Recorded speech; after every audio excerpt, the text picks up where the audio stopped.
All right, 3.6 liter Chevy Traverse. I should have got this from the beginning, but I didn't.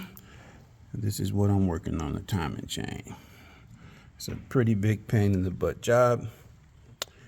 It's my first time doing one, so we're gonna see how it turns out. This is as far as I've got right now. I still have to take off the harmonic balancer, and I'm not sure what else. Oh, and the cam phasers. Then I should be able to pull that cover off. So far, this is all I've taken off. Intake manifold, motor mount, pulleys, all kinds of stuff, valve covers, coils.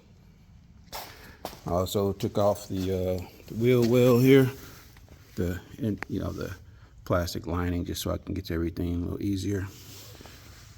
That way I can see the harmonic balancer. So I'm gonna try to pull that off through here. See what happens. I don't know if I have to lower the subframe to get it out or not, but about to find out. Stay tuned. It's one big pain in the butt, but I was up for the challenge, so here we go.